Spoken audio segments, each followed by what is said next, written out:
with We'll begin with Lindsay Koshgarian, who's a program director of the National Priorities Project.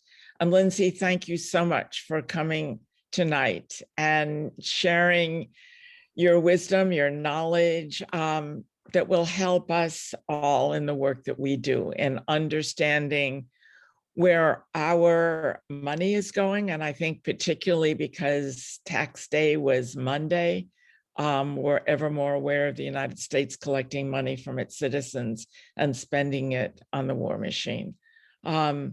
Lindsay's work on the federal budget includes analysis of the federal budget process and politics, military spending, how federal budget choices for different spending priorities and taxation interact. Your particular area of focus is the decades-long policy of outsized military budgets. And particularly, we had some dialogue about what to present tonight, to also talk about the increased spending from the United States on military, I was going to say operations equipment that is being sent overseas for Ukraine. And the budget process, plus a description of the presidential budgets of both Biden and Trump. And Lindsay, thank you so much for being with Veterans for Peace, Chapter 34 tonight. Thanks, Susan. Thanks for having me. Thanks everybody for being here. I do see a couple of, well, not necessarily faces, but a couple of familiar names, a couple of familiar people who I know we've crossed paths before, and I've encountered your great work before. So thanks to all of you.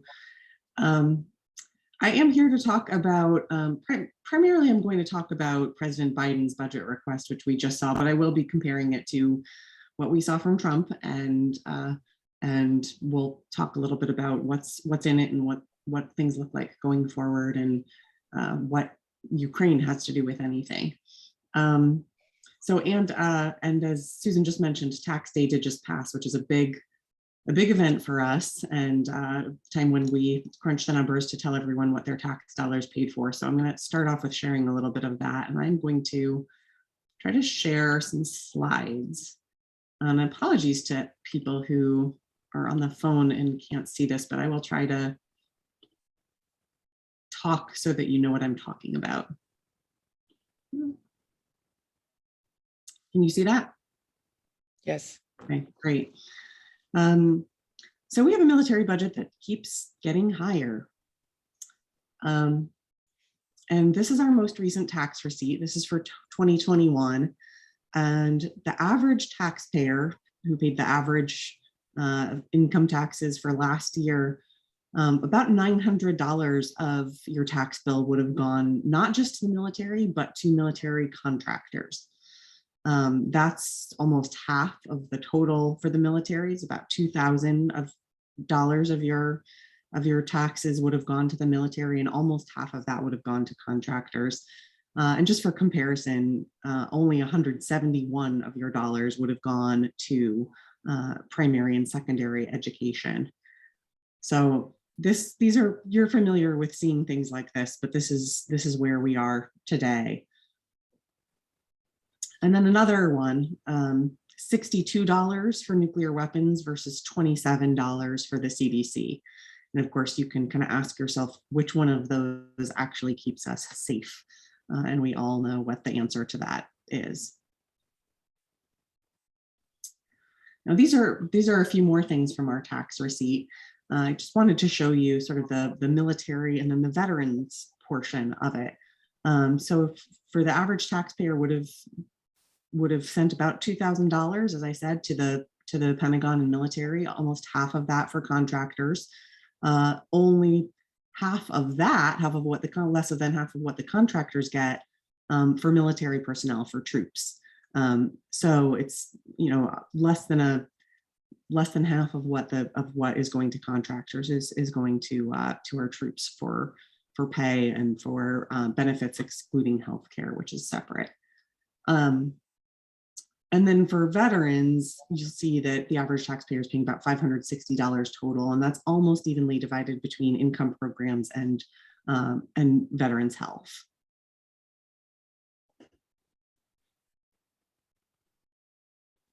But also all of those are less than what you're giving to contractors. Mm-hmm. Now, we did a study in the fall looking back at how much we spent on not just the military, but also militarized domestic policy. So things like the Department of Homeland Security and some, federal law enforcement like the FBI and alcohol, tobacco, and firearms and things like that. And found that over those 20 years, we spent $21 trillion on supposed security, which was actually militarization. And that's a huge, huge number. For that same amount of money, we could have fully decarbonized our electric grid. We could have a completely renewable electric grid.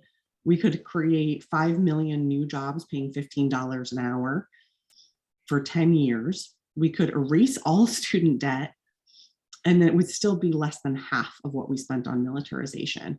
So we know the lie when we hear that we can't afford to do things like make education affordable or create better jobs that pay a living wage or transition to clean energy. It's not true that we can't afford those things. It just depends on how we choose to spend the money. And this is just a reminder of how often we hear that we can't afford things. We can't afford good things. This is from back in the fall when before his final no, but when Senator Manchin said no to the Build Back Better plan that would have had clean energy and childcare and home care and things like that. So we just hear it all the time that we can't afford things. But all we have to do is point to the military budget to show that we in fact can afford things. So also what happened last year is that we ended 20 years of war. We pulled our last troops out of Afghanistan. But after pulling the last troops out of Afghanistan, there was not one moment when the Pentagon or the administration said that we were going to actually see savings from ending that war. Immediately, they planned to take any savings from pulling the troops out and ending that war and put the money right back into the Pentagon. And this is unusual. This is usually when a war ends, you'll see the military spending drop.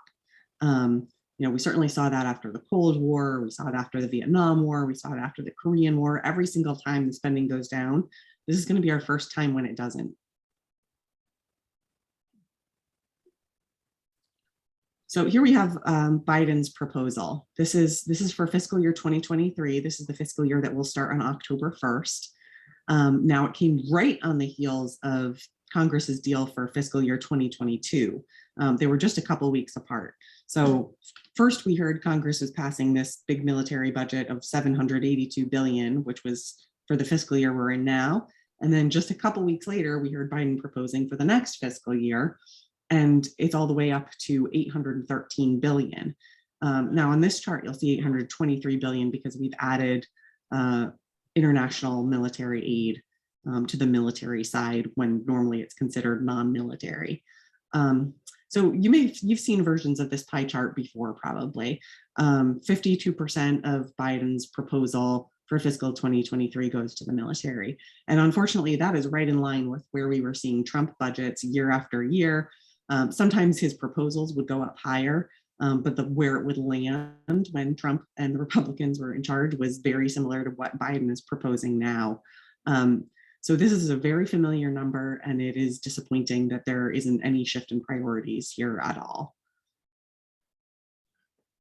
You will also see that the next highest category at 8% is veterans benefits. And so we'll talk about a little bit more about that in a couple of minutes. So Biden's military proposal, $813 billion for 2023, excluding foreign military aid, which is about $10 billion. That includes the Department of Defense at $773 billion. The Department of Defense right now is bragging that the budget that they've just put forward with President Biden has the highest dollar amount in their history for procurement and research and development. So that is something that they're touting right now. It has about almost $30 billion for the Department of Energy nuclear weapons, and then about $10 billion in sort of other odds and ends. Now that number, that $813 billion, that is $60 billion higher than Biden's request for fiscal 2022, the last year. So it's a big increase in 1 year, very, very big increase for 1 year. And it's $38 billion higher than where Trump projected to be in 2023. So we have right now Biden proposing a military budget that is considerably higher than where the Trump administration expected to be in the same year.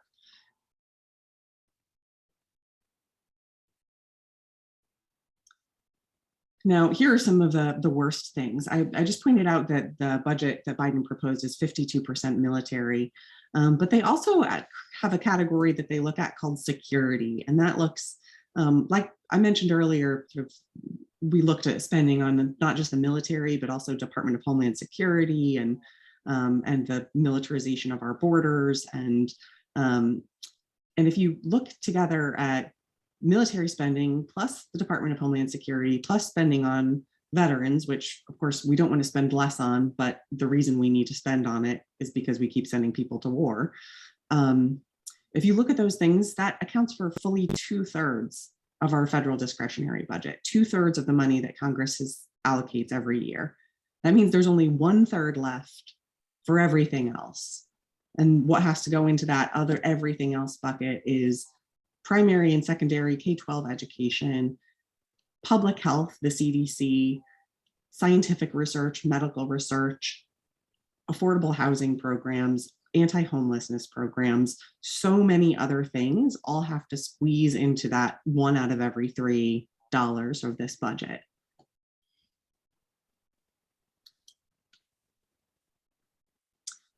Now, here are the things that are not so bad about Biden's proposal. You may have heard about some of the, oh, actually, I didn't talk about the nuclear modernization. Nuclear modernization is one of the major reasons for increased spending, and it is going to continue to, the dollar amounts will continue to go up. The Biden administration has fully bought into nuclear modernization, which was planned under Obama, and the Trump administration was a big proponent of.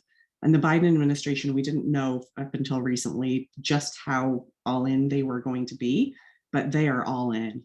That means they're recommitting to nuclear weapons, they're recommitting to nuclear weapons delivery systems, to the nuclear triad. They are committing full funding, what they're calling, to the new ICBM and the entire rest of the nuclear enterprise.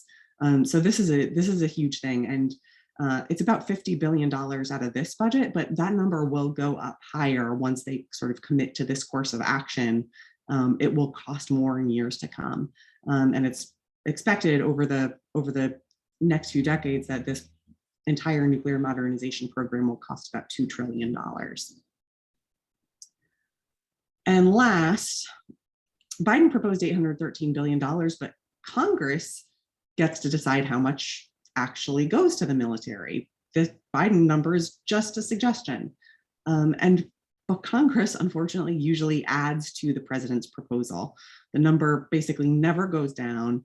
The president's proposal is a floor for what we'll see Congress eventually approve for fiscal year 2023. And already the Pentagon has provided $21 billion in what they call unfunded priorities, which is their wish list of things that didn't make it into the president's Pentagon budget, but that the different services have their wish lists of things that they want, and they give that to Congress. And Congress very frequently funds these things with almost no questions asked, because it's, in some ways, it's just convenient for the members of Congress who want to see us spending more and more.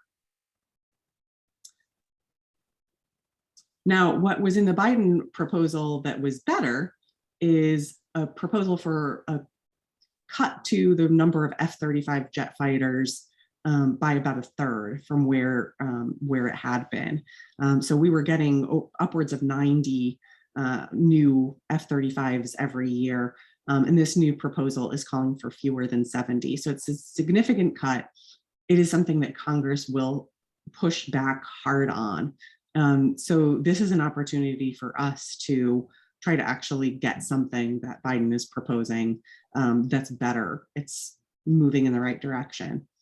Another thing is that it ends funding for the sea-launched cruise missile nuclear, which is a Trump program that lots of Republicans are already up in arms and trying to fight to restore that funding. And this is possibly one of our best chances to win something in this next military budget, is to actually end funding for that program. So this is a big focus. And then finally, it ends funding for the B-83 gravity bomb, which was a program that had its funding ended, and then Trump put it back, and now Biden's saying that they'll take it out again. But again, this is something where already General Mark Milley has already testified to Congress that he thinks we should keep the B-83. And there are members of Congress who are going to absolutely take that and run with it. So these are things that Biden proposed, but Congress will very well chuck them in the trash can unless we can put some pressure on and force them to actually come through with these things, and try to hold the administration to their own plans as well. Now, there are three reasons why we're going to hear that we need more Pentagon spending. And the first one is probably inflation. We're hearing this already in hearings that they're doing on the Hill. Inflation, we need more money. There's such high inflation. They're going to start looking for inflationary increases that match what we're seeing in the general economy, which is not the same inflation rate that the Pentagon experiences. So it's not a good argument, but we're going to hear it over and over and over again. We're also going to keep hearing about China. They keep talking about China as their pacing challenge, even though we spend more than twice as much as China. That's the reason we need to spend more. And then we'll, of course, be hearing about Russia. But this is actually not as much of what the talk is inside DC as about inflation in China. And that's for a reason, which is that we don't know how much we'll give to Ukraine yet in fiscal 2023, and there isn't a proposal yet for a total. But in 2022, it was $13.6 billion total, and a little less than half of that, $6.5 billion, was for the Department of Defense. It was less than 1% of military spending in 2022. So this is not a big part of the budget. It's not a big part of what we were spending or what we will be spending. President Biden, thankfully, has said that we are not sending troops. And so there's no reason to think that the costs will go up dramatically. So this just isn't an argument for why we need a much higher Pentagon budget. That just doesn't hold water at all.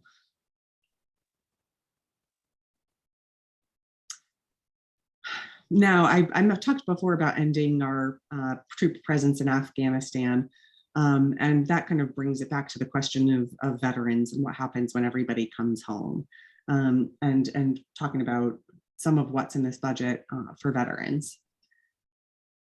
So we also know that there are terrible, terrible problems in the veteran community with suicide and mental health issues.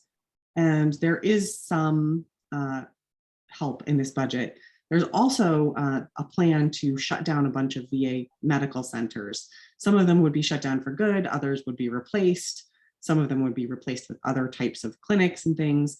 But this includes, I put this here, and it's nice to know that there's another Northamptonite here, because our local VA here is one of the ones that's under threat of closing. So that's another thing that is also tied in with the Infrastructure Act and having some funds to rebuild things, but not rebuild everywhere. And so there are places like my community here that are facing that complete closure of their VA. But what Biden's proposed in the 2023 budget is one of the most significant increases that he's proposed for any agency or anything in his budget is for VA medical care, which he's proposed a 22% increase from $97 billion this year to $118 billion next year.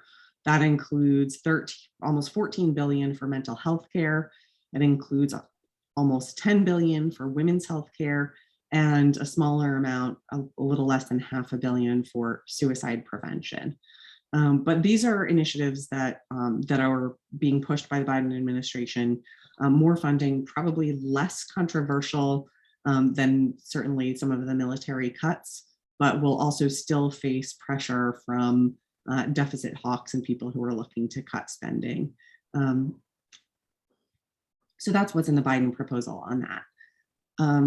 And then finally, I just want to encourage you all to, some of you do already, but if you haven't, you can check our website at nationalpriorities.org and use our great trade-offs calculator, where you can put in your state or your city or your county and pick which military program you want to borrow some money from and have it tell you what else we could get for those dollars instead. So for example, here I have in 2021, taxpayers in New York paid almost 65 billion for the military. And for that, instead, you could have had more than 500,000 registered nurses. You could have had 6 million public housing units, or you could have had 1.5 million jobs paying $15 an hour. So those are all things that New York State would probably be better off with than our military spending. And there are all kinds of different variations on that you can do at our website. And we're also happy to help if you need some either help using the calculator, or if there's something that you really want to know about that isn't there, you can always let us know, and we'll try to do what we can to help you get what you need.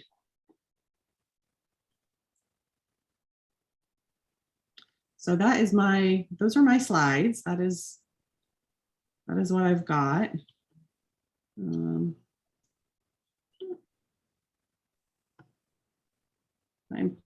not finding the not stop sharing button.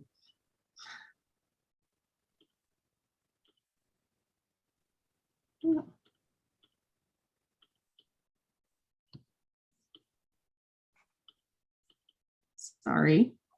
While we're waiting, I just a quick comment about the increase in VA medical spending that I think we need to take a look at, which is the VA facilities are closing. Manhattan VA is closing, Northport VA is closing, and the concern now is the shift in spending for private medical care, and that what the VA is doing is, instead of providing the care through their facilities and their physicians and nurses, et cetera, that by closing down the facilities, they are also shifting responsibility for care to private doctors. And there's a lot of concern because we know private doctors and hospitals do not provide integrated services. So I guess, it's wonderful that they're going to increase spending, but it just sounds to me like that will be a way to shift money to the private healthcare system, which is not going to be a benefit to veterans. Right. Thank you. That's a really important point. Thank you.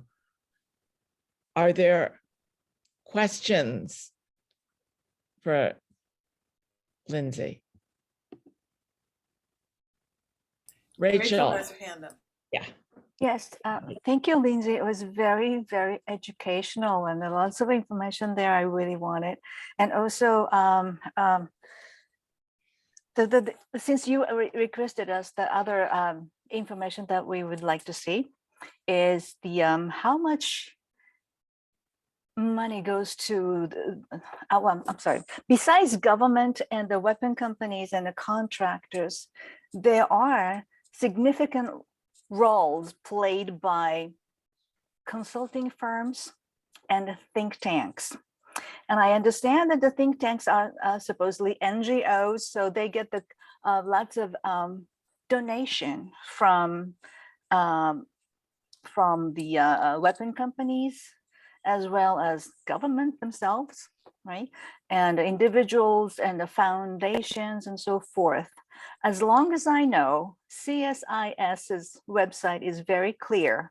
I think because the organization is so huge, they needed to make it open information to public. But for example, CFR and other major think tanks, it's very gray. I was not able to pinpoint who is giving how much. That's one thing I would like to know. And another thing is those consulting firms. For example, the State Department, Mr.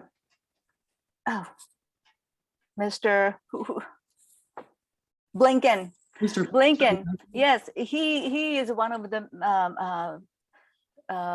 creators of consulting firm. It was that made in 2017, and that there are 5, 6, 7-ish. That many people are in the Biden administration. You know, those people who are from his firm, right? And so this is my guess. Please correct me if I were wrong. Consulting firms mediate between government and the weapon companies, right? So I think they kind of scalping, you know, I'm sorry, the term is very bad, but kind of, in a way, they're scalping the money from our tax money that goes to weapon companies, right? So I would like to know how much they are getting. And also, this is new information. Maybe it's just everybody know already, but I run some research on Mr. Jim, what was the former DOD, head of the DOD? Jim Mattis, I'm sorry, James Mattis. So after he left government, he became one of the board of director of General Dynamics. And also now he is a senior counsel, senior advisor of one major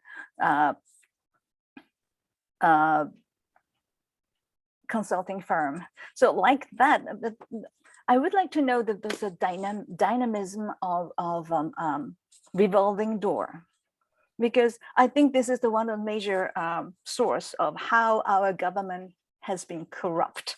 You know, money goes around and they're not, you know, those who we never voted for actually running the show. So in order to cut off this cycle, I think we need to know the mechanism of this revolving door. And it would be great if your organization could reveal the fact, you know, how they've been recycling human resources between those, you know, government agencies and consulting firm and firms and think tanks and all those, you know, sources. Thank you. Thank you, Rachel, for your question. I'm sorry to interrupt, but Tara Currie has to leave in a couple of minutes. And if it's okay, I would like to ask Tara to talk about the project Move the Money. It's an ongoing project that we've worked with you all on. And Tara, thank you so much for staying. And then we'll go back to the question and answer. Sure, and I'm sorry about that. I didn't realize that this meeting ran later. So I'm sure you've heard a lot about Move the Money from Tom Gogan, who's been very active and was one of the original movers on Move the Money. And so briefly, it was a resolution before the New York City Council that was originally introduced in February of 2019. We had a large press conference on the steps of City Hall at that time. It was just before, it was before COVID. It was a different period, very different period. And in the course of, we did lots of organizing. We had a postcard campaign. We visited the individual offices of City Council members. We bird dogged them outside of the City Council itself. And we ended up with getting half of the City Council members to co-sponsor it, including the public advocate, Jimani Williams.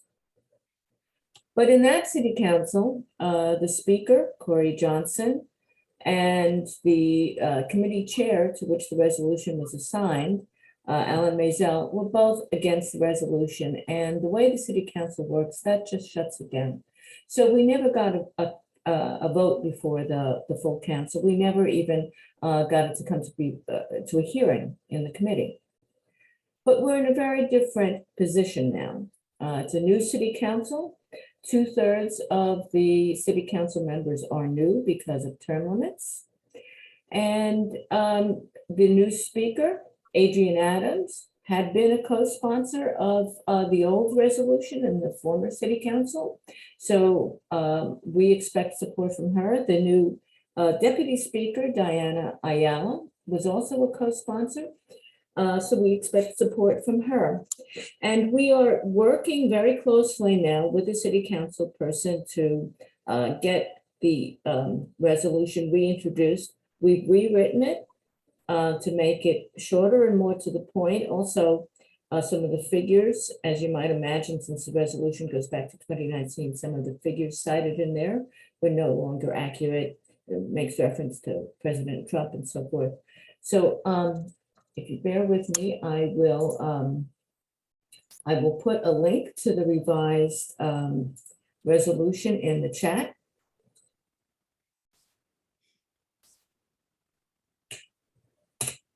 And tell you what we're doing now and how we would welcome. First of all, thank you to Veterans for Peace for the support that you've given the campaign in the past, but also what we would like you to do with us going forward.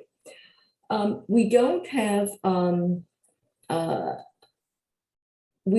new resolution yet. It has not been submitted yet, so we don't have a new resolution number. I put a link in the chat to the Google Doc with the revised resolution. It's currently with the City Council's legal department. They review it to make sure that there's nothing in it that contradicts city law and so forth. And as we understand it, they are very, very understaffed. It is a new city council, and lots of new people. That always slows things down. So we are hoping that by mid-May, we will have the resolution actually submitted and have a resolution number, although we don't have that yet. But in the meantime, we've come up with an online petition, which will be circulating soon. We're still tinkering with the language, but that should go out within the next couple of weeks. And once we do have a real resolution, we are going to call on all members of the coalition to help us get co-sponsors again. Since this will be a new resolution, we're starting from scratch. Everybody's got to sign on to it again. And we can certainly use help from everyone in every borough, in every district, who is a constituent, to go and see their local council person and ask them to co-sponsor this resolution. And hopefully this year it will come to a vote in the committee and then go to the full council.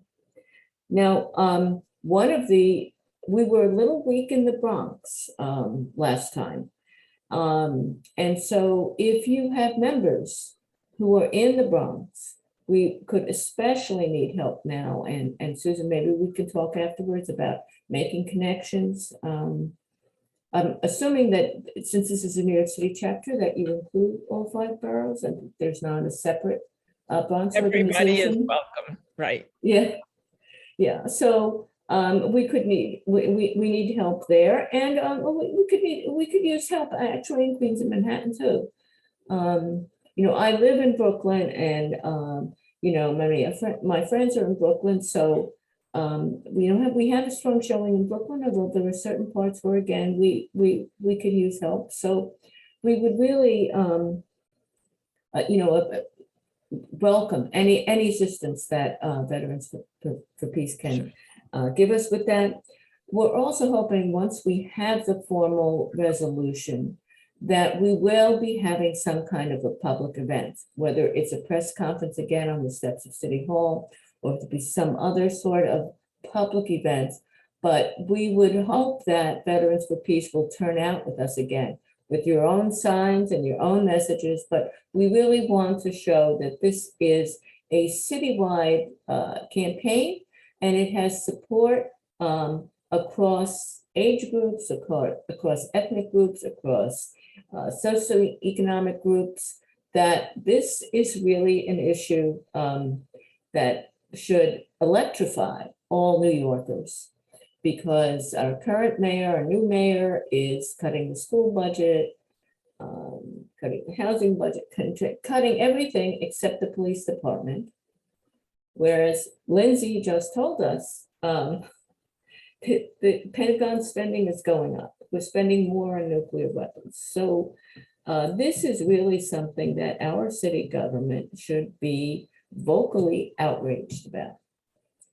And yeah, I'm happy to, I can't stay another couple of minutes. Again, my apologies. I have another commitment. I didn't realize the timing on this. So any questions about that? And Lindsay, will certainly be in touch because we are working on an updated flyer and updated trade-offs for New York City. And I did have some questions, but I've been having a hard time finding is things, for instance, like, well, how many teachers does New York City really need? So I just don't want to do the trade-offs and say, well, we could spend this money on teachers. Well, how many teachers do we need? What is the shortfall on transit? That sort of thing. So any help you could give us with that would be really deeply appreciated. Yeah, absolutely, Tara. I'll put my email in the chat and you should Thank get you. Thank you. Okay, are there any burning questions for Tara?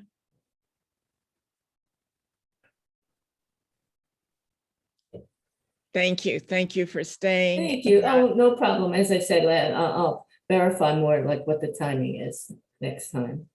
But thank you very much. And thank you very much for inviting me. And I'd be happy to come back if you want to know more. In fact, I will be asking to come back once the campaign gets really rolling and we are out in the streets, which we intend to do. Thank you. Again, absolutely. Thank you, Tara. Okay, I noticed that there was, and thank you for coming to the meeting. There's been some chat. Rachel had a question.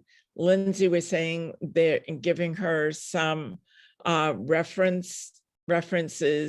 Is there anything to add to that, Lindsay? No, not much. One thing I would say, it's hard to dig these things up. There's not as much transparency as there should be about things like funding of think tanks. But what transparency there is, this person, Ben Freeman, who was previously at the Center for International Policy and is now at the Quincy Institute, has done probably the best work on sort of digging up both contractor funding of think tanks, government funding of think tanks. And so I've dropped links to a couple of his reports in the chat. And then the Project on Government Oversight has a terrific database. It's actually maybe a bit too much, but they have a great database on the revolving door. So if you look up someone like James Mattis, you should see his various affiliations with military contractors and things like that. So those are some really great resources. I put all the links for them in the chat, and I'd be happy to share them another way if that's useful. Thank you. Are there other questions? Rachel, you had a follow-up question. Go ahead. Yes, thank you. So I recall that this was during the Bush administration, Bush Jr.'s during his term, that our DOD can get spending support from U.S. Treasury bond, correct? There's no amount cap for that. So besides what they get from our discretionary budget, they also have unlimited resources of funding from U.S. Treasury bond. That's my understanding. Please correct me if I were wrong. I'd like to verify this point. Yeah, no, the discretionary budget is their budget. Yes. The Treasury bonds can fund, the Treasury bonds, basically, a simple version is that the Treasury bonds make up the difference between government revenues, how much they take in taxes and what they spend. Mm-hmm. So, the deficit amount is made up in part by Treasury bonds. But that's not, it doesn't mean that they have more money. It's just a mechanism of how they get the funding. Please help me understand. So this is a basket of discretionary budget, and the treasury bond is a part of, outside of it, right? It's not, it's complicated, but basically it's debt. It's the treasury bonds are part of our national debt. Oh, yes. It's how the government borrows money. The treasury bonds are how the government borrows money. Right. So the government is some of the budget for the entire discretionary budget. Some of it comes from our taxes, and then what isn't covered by taxes comes from borrowing, and that's where treasury bonds come in. Okay. But the treasury bonds aren't adding to the budget. The budget is the spending, and then the treasury bonds are just how the money gets into the government. Does that make sense? Yes, thank you. Actually, I do have one more question, but I can wait until other, please go ahead and ask other people questions. Thank you. There's a couple of hands up. Jerry has his hand up, and then Nick. Yeah, I want to tell Lindsay, thank you very much. It's been fantastic. But is this a done deal? They're going to close the VA hospitals? Well, they are acting like it is a done deal. I know that in my community, there is a lot of organizing to push back against the local VA closing. And I know that that's happening in a lot of communities. And I would absolutely not say that that it has to be a done deal. I would say that if there's enough pushback on closing particular centers, that it's worth absolutely contacting your member of Congress and telling them that you want that to be reversed. Yeah, thanks again for everything you're doing. Thank you. Nick, go ahead, and then Anthony.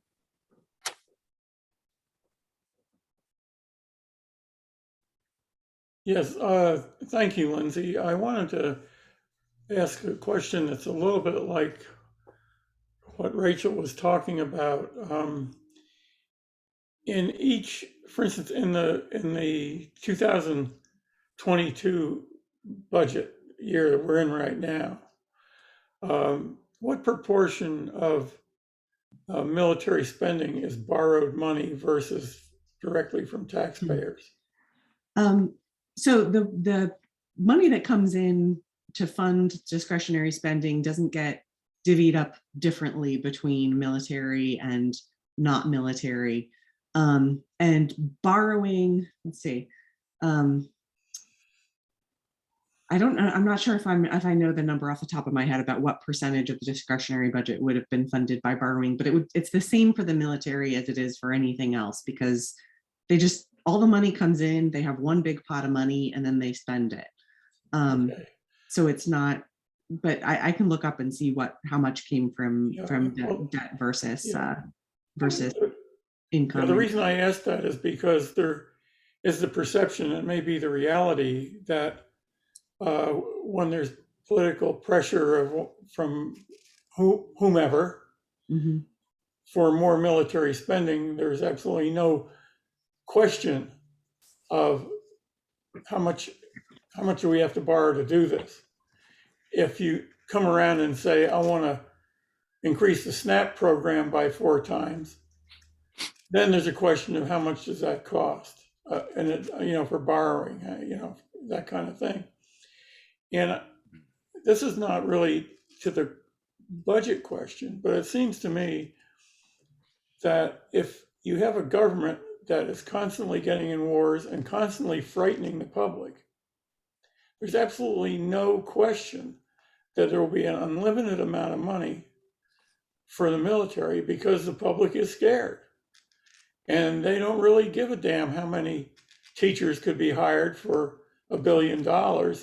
If somebody tells them, you don't have to worry about those bad people coming here and killing you, they would rather stay alive with fewer teachers or poor health care or whatever else is going on. I don't know how to, it's a deadly cycle, but it seems that's what we're in. I don't know how you feel about that. But because you're telling people, like the move the money thing, we want to have less spent over here on the military. But when you have a population of 350 million people who are scared out of their skins every minute, I don't see where we go with this, and but I'm not being cynical. I'm just trying to say, from your standpoint, you must be watching this stuff over and over and thinking, what the hell's going on here? Yeah, really, really important points. So one thing, just on the question of debt, there is an estimate from the Cost of War Project at Brown University that all told, the 9/11 wars are adding $1 trillion just in interest on the national debt. So that's one figure that we have. But then on your other question, which is really, it's much tougher. People are afraid, but I think it's, for one thing, I think people aren't afraid the same way that they were, for example, after 9/11. The threat is not as close to home. And I think there is a different kind and level of fear. And part of that fear is a fear of nuclear war, because I think there is some understanding that if the US got involved in the wrong way and got directly involved in military engagement with Russia, that's where that could go. So I think there is an argument that we can use to actually push for anti-militarism and against nuclear weapons as a part of that. And that is an argument that we've seen appealing to people. But we also have polling from just the past few months that shows that a majority of people in this country still support cutting the military budget to invest in other things. And I think that makes sense if you think about, people are afraid, but think of all of the things people are afraid of. People are still afraid of COVID. People are afraid of climate change. People are afraid of a lot of things that aren't things that we can solve with military spending. So I think the fear is not, it is real, but it doesn't tend to sway public opinion all the way toward, we need to spend more on the military. There's still a lot of understanding out there that we're spending too much and that there's a lot of waste, and that we don't necessarily need to buy more security by putting more money into the Pentagon. So I think it's not as bad. The problem is that we have members of Congress who don't even care what public opinion is, because they're working with the defense contractors, because they have jobs in their districts that depend on this. Those are also problems that we need to address. And then finally, I'll just say, I think we need to be out there all the time. And this is something that, we do at NPP, and my colleagues at IPS do all the time, making the argument that a lot of times this military spending is actually making us less safe. We have so many examples of weapons from the 9/11 wars that got into the wrong hands. They ended up with ISIS, they're ending up with the Taliban, they're ending up in all kinds of terrible places. And we need to remind people of the ways that this makes us less safe, and not just let it sort of go without question that this spending makes us safer. I don't know, I hope that answers your question somewhat. Well, it is a difficult one. It does. I just keep finding people who are saying, now I'm worried the Russians are going to come here if we don't have nuclear weapons, or now I'm afraid that those bad people are going to come from the Middle East if we don't have more drones. And I encounter this a lot, and it's even among members of my own family. And I find it, I think there are different levels of how people express themselves about what's really bothering them. And sometimes in a poll, you might not say what your real feelings are, but the military seems to be a very, very sanctified institution. And now we find the police getting beefed up in a pseudo crime wave that isn't even happening. If you look at the murder statistics in big cities, but yet somebody, some deranged person goes in the subway and suddenly shoots a couple of people, and we have to have unlimited money for the New York Police Department. So, I mean, that's what I'm talking about, is this kind of, underground uncertainty. I'm sure there are ways to deal with this, but I feel like it's a really huge problem of collective psychology that we haven't really examined very well. It is. And we definitely have a glorification of the military and violence in this country. And it's a big part of the problem. It absolutely is. A couple of reasons. I'm going to keep persisting with the hope. Another thing being poll results among younger people. Younger people have very different attitudes about the US role in the world and what the US can be and should be. And if those young people keep their views as they grow older, things will get better. Another is that very interestingly, over the last couple of years, actually under Trump, we saw polling for, people who had faith in the military just plunge. I was surprised when I saw it. It went from something like 70% of people of strong faith in the military to like 50%. It was a big drop. It was still a big number that have faith, but it made me think, how did that happen? Maybe this faith isn't as unshakable as we think it is. And sort of try to figure out what that's about. I think it's a long-term project. I do. I think, we're very deep in our militarized culture, and it is a long-term project to try to get out of it. Thank you. I think we have Anthony next, then Dan Shea, then Joe. I think you have your hand up. So Anthony. Wow. Well, Lindsay and Nick, and this is going back on these things. A couple of things. Are you involved at all in divestment campaigns from militarism at all? Yeah. Okay. Yeah, we know. Okay, good. Together with. Okay. I'd love to speak with you more about that. And but in the last documentary I did a couple of months ago, I have a little clip which I think is such a tell-all.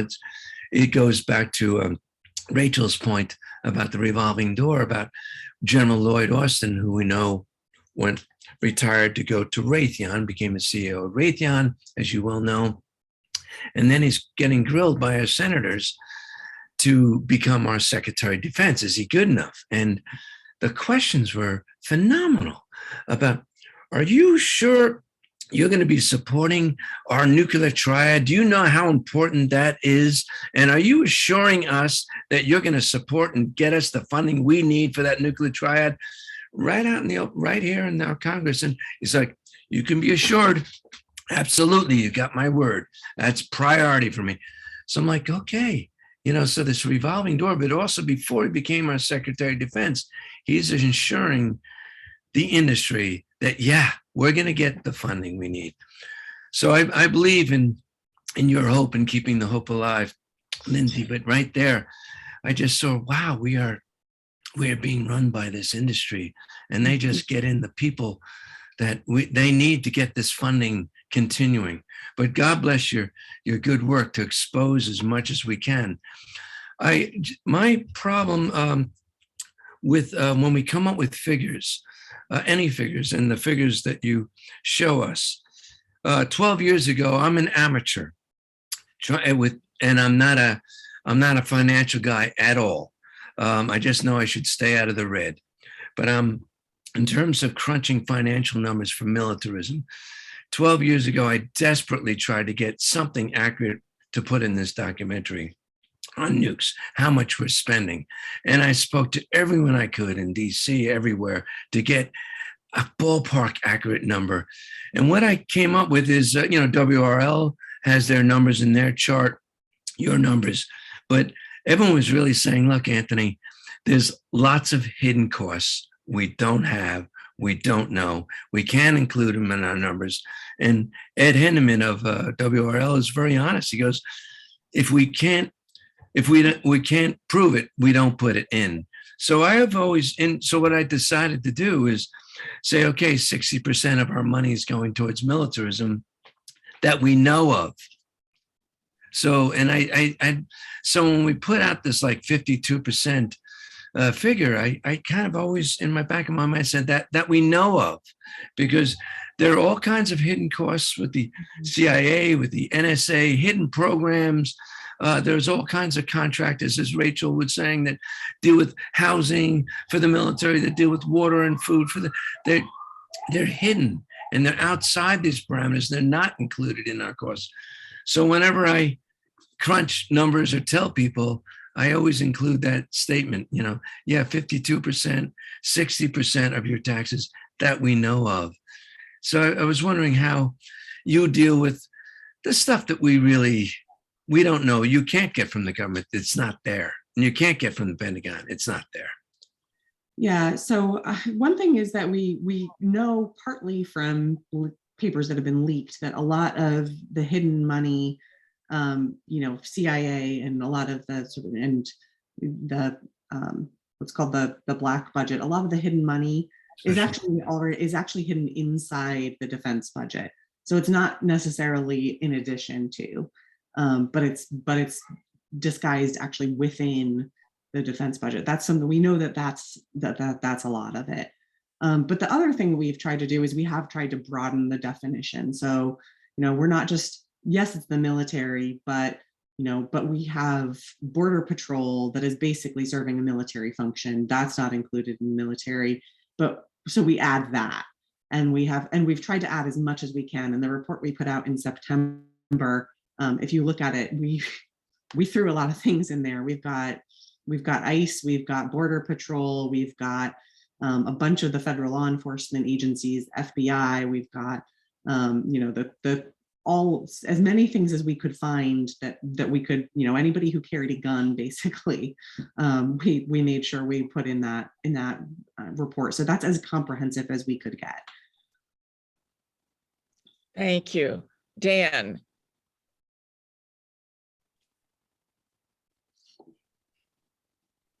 Okay. Yeah, thank you for all the work that you are doing. I had a couple of things I think I needed to raise here. One is we're talking about the the budget, the war, and the sanctions. We didn't even mention sanctions and what's that costing people across the globe. But there was a recent interview, and I think it was with Medea Benjamin and Michael Hutton, who talked about the dollar may be no longer the world currency. These sanctions are coming back on us. And in fact, Russia and China and Turkey and other countries are getting off the dollar. This changes the whole dynamics, and nobody's talking about it very much. It's as though they're ignoring the real facts that our dollar economy. Now we can, withstand it within our internationally. That's a whole other story.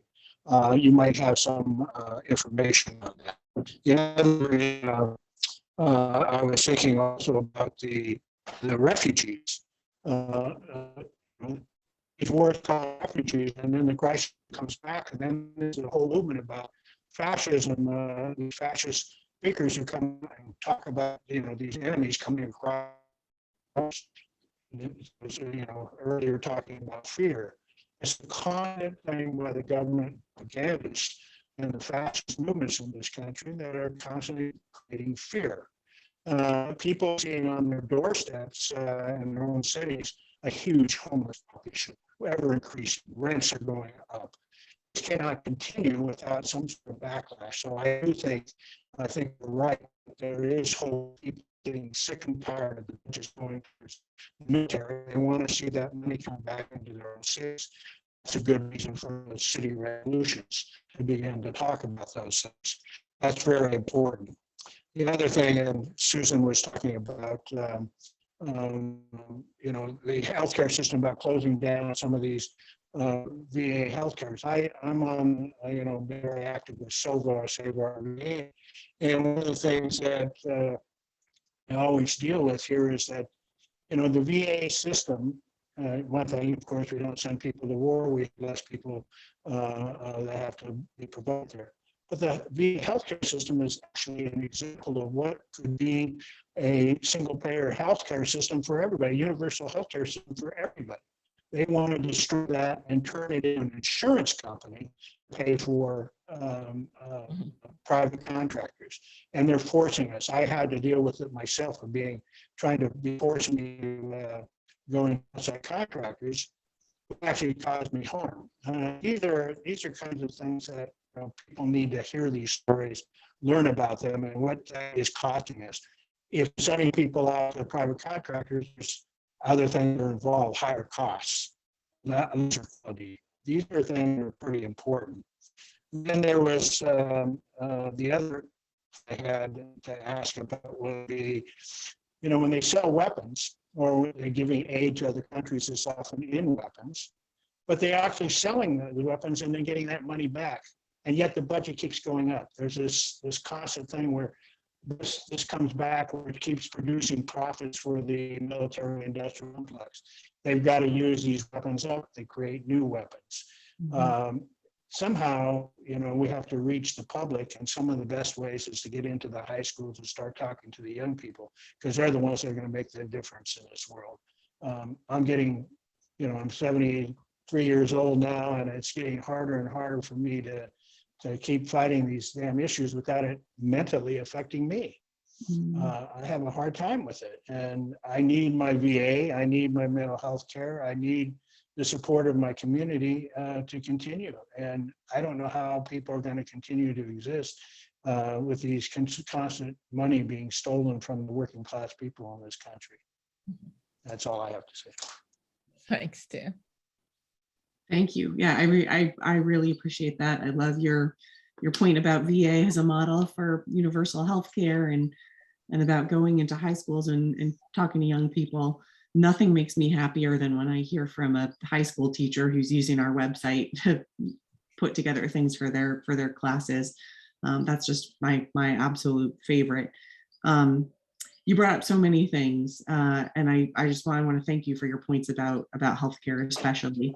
And we work very much on shifting more money into healthcare and not into private healthcare. We also work with the Poor People's Campaign, and this is very, very much along their lines of work, of shifting money from militarism into things to help lower income people, poor people, and also people who are just struggling, just sort of barely getting by, which is a lot of us. And so I think, these are tough things, and you're right. People are at a breaking point, especially after the last 2 years. And I think we hoped we were at a better place at some point last year when there might have been a chance at a big piece of legislation to fund a lot of these things. And we turned out to be in a worse place than we thought we were. But we're going to keep working at it. We're going to keep organizing, and one day we'll get there. Thank you, Lindsay. Joe Hirsch. What about the getting off the dollar? Yeah, you caught me. I was I'm not an economist, and I'm gonna not touch that one, actually. Okay, thank you. I appreciate it. Thanks. Thank you. Joe Hirsch, and then Tom, and then Georgia. Joe, go ahead.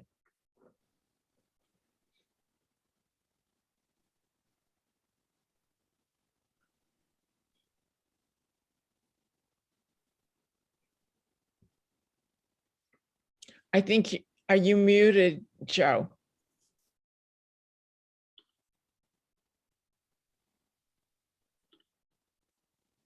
I'm sorry, I was muted. I'm sorry. Okay, proud VA worker serving veterans, hashtag save my VA. These signs were being held by. You're muted again, Joe.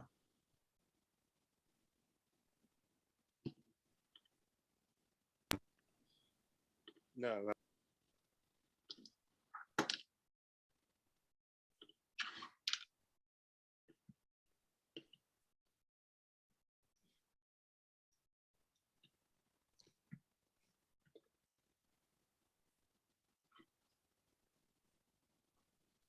Still on mute.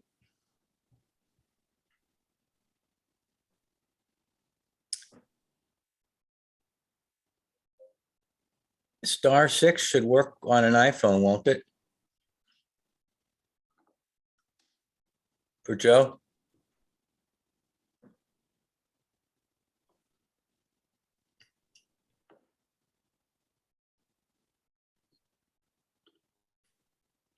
Let's go back to him. Okay, Tom, and then Georgia. Yeah, a couple of comments. First of all, thank you very much, Lindsay, for your work and NPP in general. It's a work that Move the Money New York City has certainly depended on, and I love the pie charts because it makes it easy to go and talk to groups and get them to look at it and get feedback, and it's Everybody wants to know how come the military budget is so big. And that is a point that I wonder if we could be making more strongly. And most of that military, all that money that's going into the military, supposedly for defense, just an incredible misnomer. It's basically for war and war preparation, is really to protect the interests of the huge corporations here, also in Europe, where they spend on their militaries, and I guess you could even say the oligarchs over in Russia. But yeah, I think we need to get into talking more about that. So that's one point. The other point I'd like to make is that I think need to be much more explicit about the communities that are being most impacted, and find those crucial links. For example, obviously we just went through a 2-year seminar on inequality, and the COVID really exposed that. And certainly, it's Black, brown, immigrant, poor working class communities are the ones, and guess what? They also tend to be the frontline communities. They tend to be the workers who are facing the public on a daily basis. And they were also the workers who made the system function as best it could, providing us with food, providing us with services people take for granted, public transit, for example. And sort of along those lines, I hope we can figure out better ways to connect where the need is perceived by the people there, but they're not necessarily connecting the dots to where that money really is. I'm thinking of public housing tenants, for example. We have just in New York City alone, we have something like a $40 billion deficit that's been built up over about the last 40 years. That would be needed to bring our local public housing up to proper livable standards.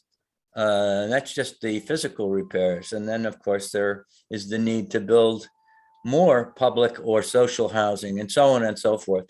So I think that Dan covered a lot of things that I might have talked about, but I just wanted to give that one example. And I do think that all of us who are trying to do this work need to get more creative, and it's not simple. I realize there's a lot of history behind the divisions and the silos and so on. I'm hoping that MPP is one of the entities that can help to bring more of us into conversation. And I love that you talked about the Poor People's Campaign. Some of us were out there last week here in New York. I'm glad to report that Reverend Barber even gave a shout out to our Move the Money New York City campaign from the pulpit last week. So I do want to say maybe one last thing. Perhaps, I don't know if this is true, maybe it's in the slightly better off communities or the much better off communities where this sort of this fear and defeatism might be stronger. I have not experienced this when interacting with people who are experiencing these quote unquote human needs, and it's visceral for people in the communities that are hardest hit. And most folks, in my experience, may have some idea that we're spending a lot of money on the military, but they really have no concrete concept of what we're really talking about on a yearly basis, much less, several years basis. People glaze over when you start talking about billions or even trillions. That's why the trade-offs are helpful. And I do agree, we need to get down in the weeds even more if we can figure out how to do that for specific cities, specific regions, and what have you, because frankly, the Pentagon and its enablers figured this out a long time ago, put plenty of those military producers or enablers in virtually every congressional and senatorial district. And when they're talking about bringing home the bacon, they're talking about bringing home the military bacon more than anything. Yeah. So I'll stop there. Yeah. Thank you, Tom. That's a real problem. Thank you so much for everything you just said. I do want to just say again, the Poor People's Campaign, they are the #1 group that's doing just what you just said. It's organizing on the ground. They're in more than 40 states. They're bringing together white people, Black people, brown people, all the people, poor people, low-income people, and all about shifting the money to what people really need. And I've heard so many powerful stories from their organizers, and ultimately it all comes down to organizing on the ground. That's how we'll get anywhere. So the other, I would say, there is also other folks we work with, though. We're very close now with some members of the Defund Hate Coalition, which is, defunding deportation, and they're now calling for a lower Pentagon budget too. So and we just had a press conference with them, together with them, after Biden's budget proposal came out. So we're trying to, reach our arms out, reach more people, connect with other causes, and that's the work. Thank you. Georgia. Every organization I've ever worked with has used your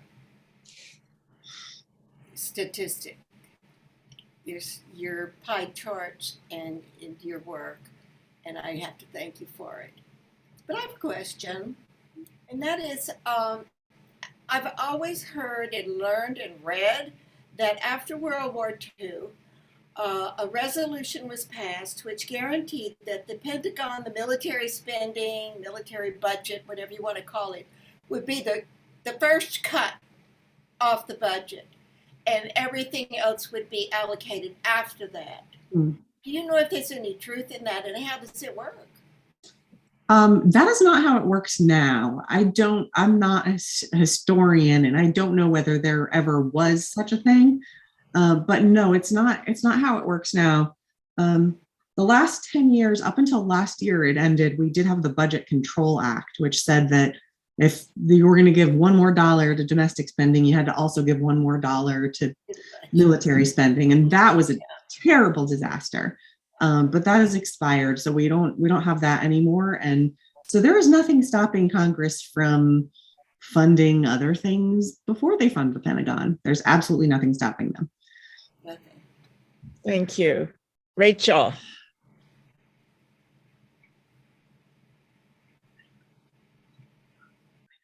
You need to unmute. Okay, thank you. I have 2 questions. One is, when it comes to foreign aid, especially military foreign aid, is there any information how much of that amount comes back to U.S. firms, U.S. corporations? And that, and also, second question is, this is what I just found out recently. The United States offer weapons to Ukraine, right? And the Ukraine has been providing weapons to National Army of Myanmar. Okay, so United States support Aung San Suu Kyi's side of Myanmar from the surface, but behind the scene, our nation has been supporting militarily their national army. So this is like taking diarrhea medication and constipation medication simultaneously, right? So in this way, our weapon companies can keep producing benefit. But is there any way to track this flow of weapons after donating or giving to a certain country, and how far it goes on? And interestingly, as for Myanmar's national military, they've been receiving weapons both from Ukraine and Russia. So this is a very interesting picture I found out. Maybe I can send them article link in the chat room. Thank you. Yeah, thanks. I definitely don't know specifically about that situation. And it is, I think, very difficult to know what happens to US weapons after they leave this country and another military takes possession of them.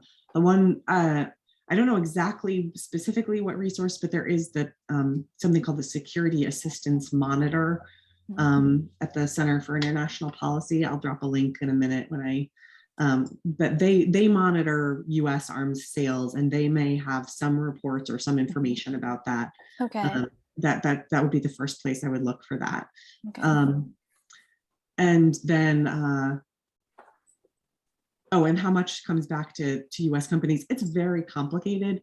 We have a system where sometimes we send weapons directly. Sometimes we loan money that a company can then use to buy weapons from manufacturers in this country. Sometimes we give money that a country can then use to buy weapons manufactured in this country. So there's kind of all these different streams. And I'm not sure exactly how much comes back, how much goes out and how much comes back. But I'm sure you know that the US is by far the world's largest arms dealer.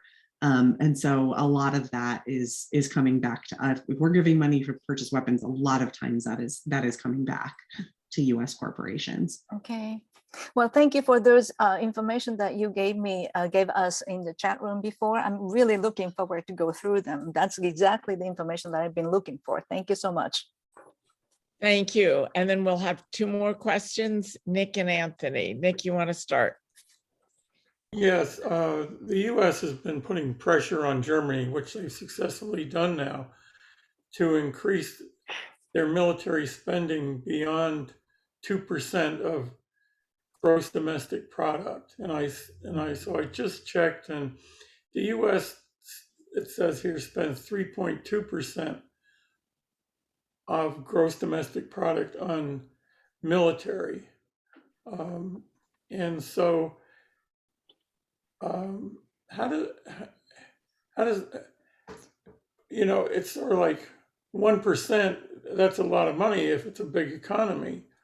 But at the same time, when you say it's only 3% of the US gross domestic product, it doesn't sound so bad, And I think that it's not to say it's a good thing. I'm not arguing that point, but I'm interested in how these numbers get thrown around when Trump says, or Biden says to some country, you have to spend X% of your GDP on the military. What's your analysis of that kind of thing? My analysis is that that's stupid. If you think about it, if the economy grows bigger, that doesn't mean you need more weapons or more defense, right? There's no reason why when the economy is bigger, you need more to keep you physically safe. Those things are not connected.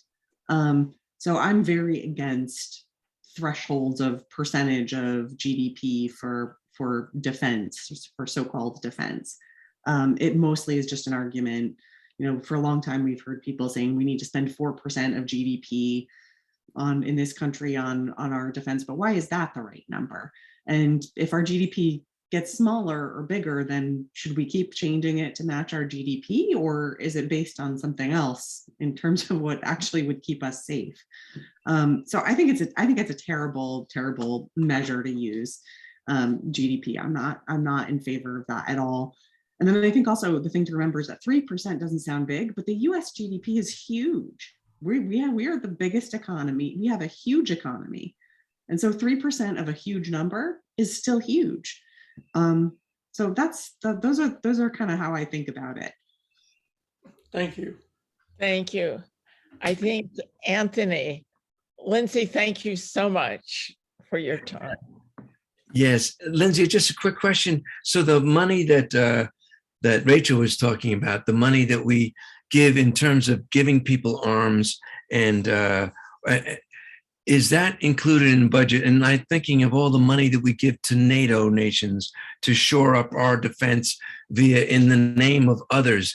Are we capturing that in the budget? Yeah, we can capture that. A lot of it, there is foreign military assistance that is in the Department of Defense budget. There is also a lot of foreign military assistance that is in the State Department budget. And so earlier when I showed my slides and I said Biden's number is 813 billion, but we have it closer to 823. That's because we took that State Department chunk and added it back to the military side where it should be. So that's the answer. Yes, we can track that. Okay. Thank you. And I see Dan's comment about mercenaries and how much of the military budget and how is that scoped out? Thank you, Dan. Yeah, Dan, thank you. I don't have a specific number, especially not a specific current number, but that would be included in our contractors. So when I said, you're paying 900 tax dollars to contractors, that includes the security contractors that we've paid for during the war on terror and all of those things. So that's a piece of it. It's probably not a huge piece, but it is a very significant and important piece. Thank you. I think you've worn out everybody here. Lindsay, thank you so much. Thank you for having me. Tonight. And thanks so much for all the work you do.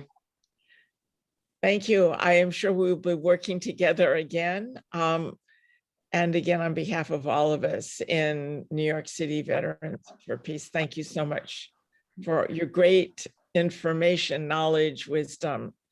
You've been wonderful help. Thank you very much. All right. Yes. Good night, Thank everyone. you. Good night, Lindsay. Thank you so much. God bless you. Thank you, Lindsay. Good night. Thank you, thank you. Rest of the Thank you, thank chapter, we you. have an agenda. Okay. New business, we've talked about new business. Regular business, I think we've talked about move the money. Tom, is there anything to add to the report? I don't think so. I thought that Tara gave a very comprehensive report. Thank you. I'm going to move through the Agent Orange report. We continue to lobby and contact representatives in the House, and we've been doing presentations actually on an international peace forum to talk about what the United States continues to be responsible for. The children in Vietnam, the folks that have been harmed, and the children of American Vietnam male veterans. So we continue to work on our legislation. I see Jules is not here, so we'll move to Peace and Planet News. Ellen, did you want to talk about the special edition? Yes, I did. So as Susan was noting at the beginning, there are some terrible splits in the peace movement about Ukraine and Russia and the invasion and how much blame to allocate where. So we've put together a special 16-page paper, which we're actually not going to print until Tara comes back from Ireland, at which point probably we'll swap out a third of the articles and redo it, because that's the nature of it. But just trying to bring in some of the background about this war did not start on whatever March 14th or whatever, when the Russian troops marched in. Even inside Ukraine, there's been a war going on since 2014. So just trying to give a little context. And so we would like to obviously get it out and hope that it will be useful to people as a tool. Tarek has sent the PDF out to various people to, so we're gonna hopefully get enough orders by the time the whole Ireland thing is over, which will hopefully be by the beginning of the week after next. So hopefully people will think it's useful, will want to order some copies, and we will print it and get them out to people. Thank you. Tom, you had a question? A comment and a question. I wonder if some of those articles will still, be pretty useful a couple of months from now. Isn't it twice as expensive or 50% more expensive to do a 16-pager versus an 8-pager, say? That's one question. I find that I'm so overwhelmed with reading materials everywhere, online especially. I even have trouble reading through all of Peace and Planet. I have to sort of pick and choose. So anyway, that's a question. My comment is, I'm sorry if this is just touching on something that's obvious to the editors, but it didn't even start in 2014. there's a whole long history, and I'm not talking even about NATO, which I think many of us know about, but there's all this color revolution stuff that's been funded by the National Endowment for Democracy, which is funded itself by Congress. Both Republicans and Democrats created it and continue to fund it in a big way. I'll stop there, but I'm just wondering if any of that will be in one of the oncoming editions. Thank you. I think Incredible work you do. I don't know how you do it. I don't either. I think those are good points. And as I said, I think that some of the articles that are in there now will probably in a week and a half, when we actually get ready to print, we will pull them and replace them with better things. And I think that your point about the national endowments for anything but democracy is very well taken. And maybe we will look around to find something good on that to add in. So thank you. But I don't see how we can go less than 16. I mean, it's a big issue. Thank you, Ellen. I give you permission, Tom, that you only have to read 8 of the pages. Okay. Well, Zool is not here. We'll move on to ban killer drones. Nick. Yes, thank you. At this point, the big issue around the Ukraine war is the weapons that are being shipped in there. And I think it's very divisive for people like myself to say there shouldn't be weapons shipped in there at all anymore. However, with respect to drones, they are sending in these very small drones that are called kamikaze drones that are basically about the size of a baseball bat, maybe a little less, that crash into people and can be guided to crash into armor. There's also been, I guess you call it chatter online, various people talking about sending in Reaper and Gray Eagle drones, which are very big. And this is something that in some news articles, you can see that there's commentary about the US not wanting to send in those drones because of the meaning it has, which is to say, we're going to start assassinating people, through the Ukrainians in Russia, and the Russians seeing the symbolism of these drones.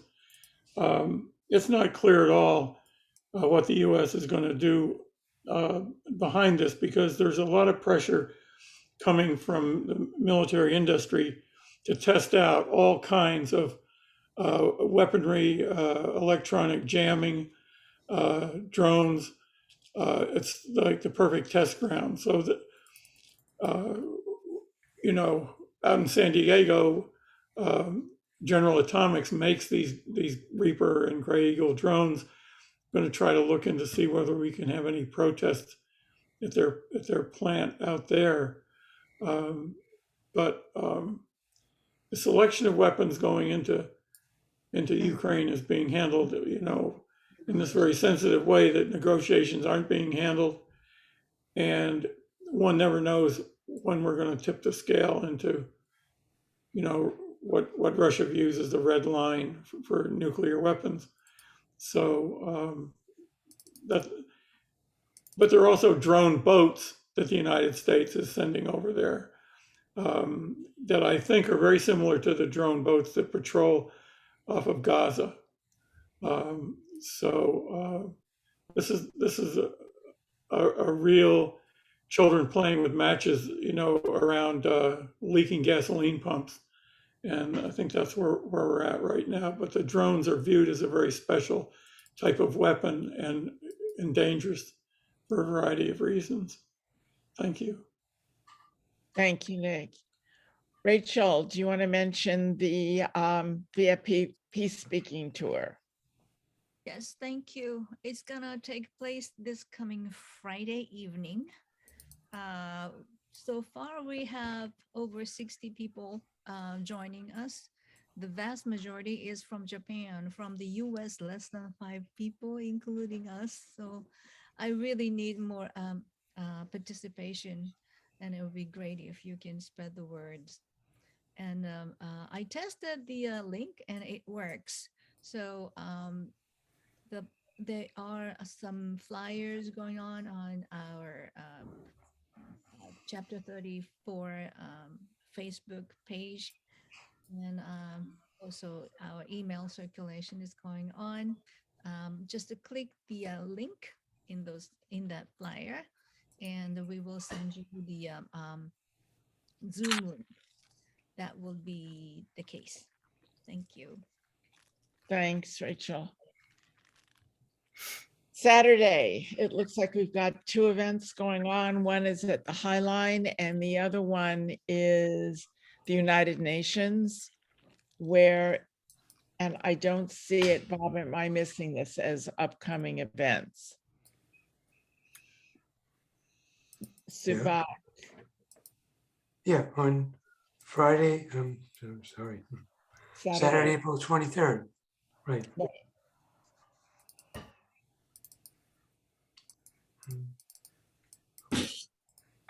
It's, there's 3 major events going on.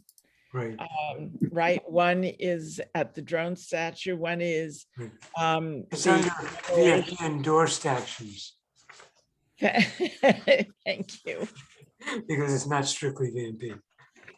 Okay, so there's also a special event. I think that's probably why Joe was on the call. Is Joe still on? Well, No. okay, we'll mention, this is commemoration of Clarence Fitch, who was very active in the GI veteran anti-war movement, particularly in Vietnam veterans against the war. There are going to be a number of events in New Jersey. There's been the renaming of part of a school in New Jersey for Clarence Fitch, and you can read the schedule. There'll be a meeting between the community and veterans and a screening of the documentary, Another Brother, about Clarence Fitch. And Korea Unification event, that was kind of what I was getting to. That's a day we're hoping there will be enough people between the permanent mission of Korea and the DRPK joining hands and showing unification and the move towards unification of the 2 Koreas. So for folks who are here, please try to be there. It's Saturday, 12 noon. We've worked with Subha and folks from New Jersey before. It'd be great to have as many people as possible to see if it won't be possible for us to join hands. Gerald is raising his hand. I'm sorry? Gerald is raising his hand. Sure, go ahead. That thing with Zubak is he asked you to be there at 11:40 Okay, on Saturday. I mean, Bobby will be there at 11:30, but it's gonna go on for about 2 hours. I'm meeting at the Dag Hammarskjöld Plaza. Correct. Okay. So there's lots of other events going on. Is there anything else we want to mention tonight? Other than the VFP convention is going to be August 25th through the 28th. The theme is from war making to peace seeking. There will be a second tagline talking about transformation toward a piece of the individual, community, and world.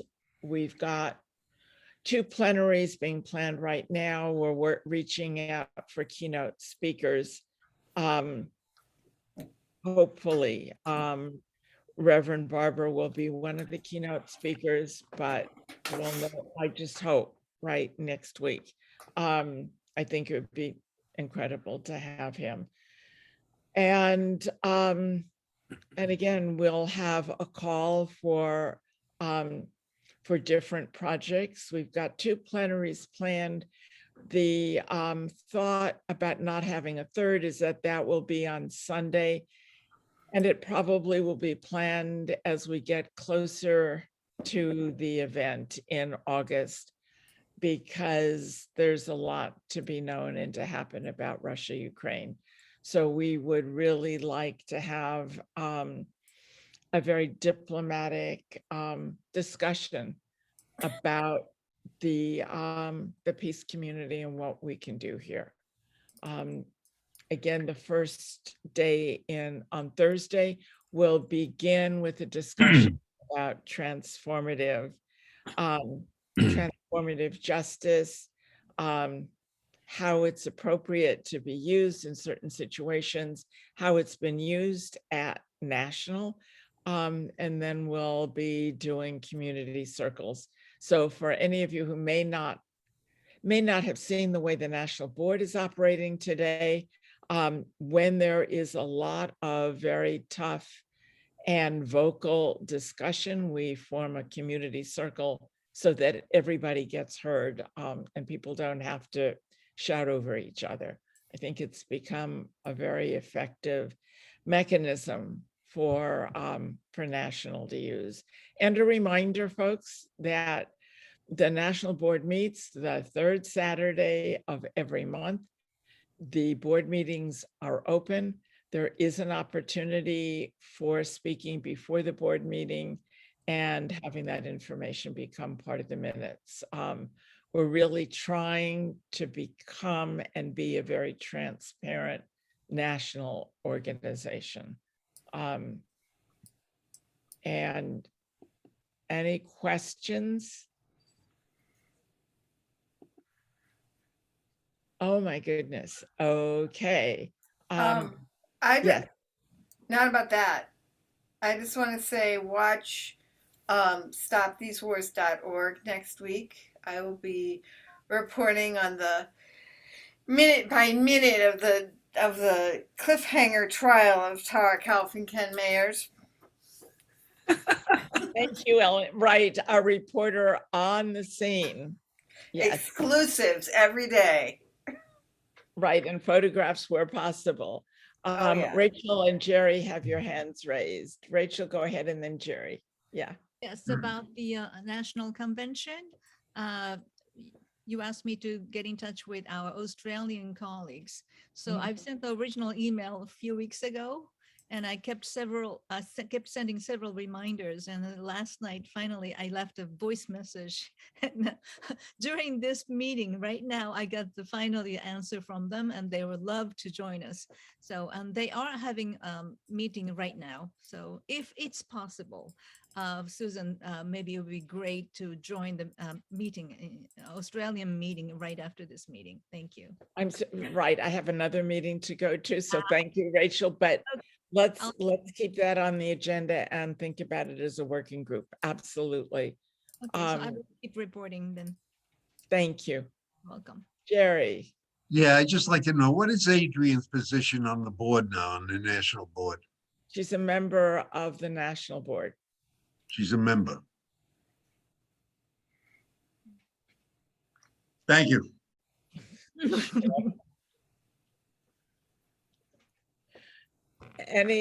Anything else? I'll just say again, it's so wonderful to be with you all. Thank you. It's been, I think, a pretty incredible evening. And there still are a couple of hands raised. Tom, do you still have a question? No, I want to make an announcement. Okay, go ahead. One of the groups that I'm involved with, the communities of correspondence for, the Committee of Correspondence for Democracy and Socialism will be sponsoring a webinar style meeting. So there'll be lots of room for Q&A with David Vine, who is the author of Base Nation, which came out several years ago about all of the military bases that our war dollars are funding around the world. And he has recently got a new book out that came out last year called United States of War. And so I highly recommend. I think this would be a great event for Veterans for Peace Chapter 34 members to sign up for. We will be sending out the news of how to do that very soon. And that will be on June 7th. It's a Tuesday evening, I believe at 7 p.m. But all the details and we'll be there with the registration form, which should go out within the next week and a half or two, I think. Thank you.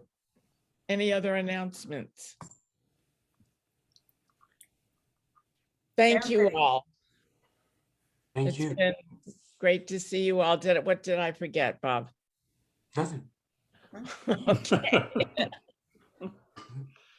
Thank you. Have a Okay. wonderful rest of your evening. I'm sorry, right? I'm going to try to join another call. Good night. Night. Well, That's what I feel like. Well, hang in there, Susan. You did a great job tonight. It's great. Thank you. yeah. You're a wonderful group. Thank you. Yeah, I have to Thank say I was you. really proud of how our chapter had like really intelligent questions and comments for these two women. I hope they were as impressed as I was. Thank you, Ellen. Yes. You're the best. You're the best. And Lindsay was terrific. Yeah, amazing. So She- if there are any additional questions, we can always email her. Right. Thank you. Bye-bye. Right. Good Good night. Night. Thank you, Thank Susan. you all. Thank you, Ellen. See you, Susan. Okay.